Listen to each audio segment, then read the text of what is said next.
آپ on record آپ اپنے پاس نوٹ کر لیں کہ پر ڈے ہم 1800 to 2200 1800 سے لے کر 2200 تک پیشنٹ دیکھتے ہیں فرام 8 AM to 8 PM، پھر 8 PM سے لے کر صبح 8 بجے تک. اب 1800 سے لے کر 2000 تک لوگ اگر آپ انٹرٹین کر رہے ہیں، اس میں گائنی کی پیشنٹس ہے، اس میں جنرل سرجری کی پیشنٹ ہے، اس میں پیڈیاٹکس پیشنٹس ہے، اس میں ایمرجنسی ہے، اور بلڈنگ ہماری کون سی ہے؟ کیٹیگری ڈی کی.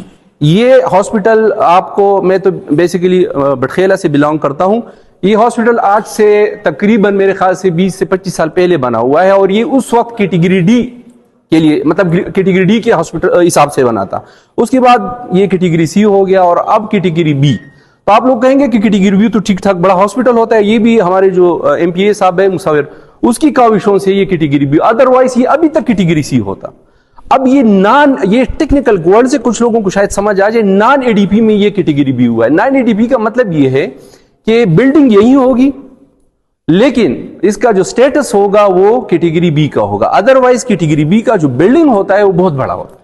ٹھیک ہے، تو اب اس میں میں اپنے جو ایم پی اے صاحب ہیں مصور صاحب، اس سے بھی میری ایک کائنڈ ریکویسٹ ہے کہ آپ کی کاوشوں سے الحمدللہ ہاسپٹل جو ہے اس میں یہ کیٹیگری بھی ہاسپٹل کی چینج ہوئی. اب اس میں بلڈنگ کی بات ہے، اور ظاہری بات ہے یہ سیول ورک ہے، سیول ورک میں پھر سی این ڈبلیو اور یہ لوگ شامل ہوں گے، ان کی انوالومنٹ بھی ہوگی.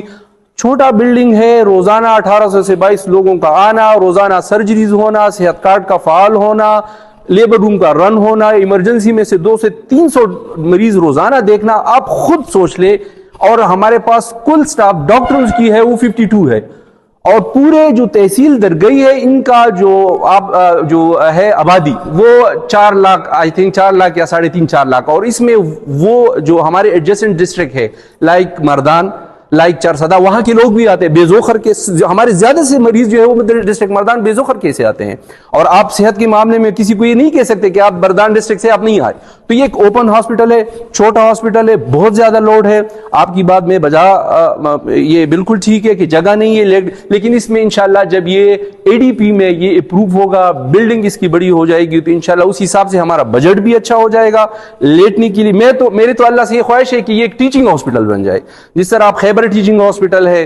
اللہ کرے کہ درگئی میں یہ کیٹیگری بی بھی نہ ہو، یہ اس کو میں کہوں کہ یہ درگئی ٹیچنگ ہاسپٹل، ساتھ میں ایک میڈیکل کالج بنے. میری تو یہ خواہش ہے، لیکن لمیٹڈ ریسورسز میں ہم نے میکسیمم ڈیلیوری کرنی ہے.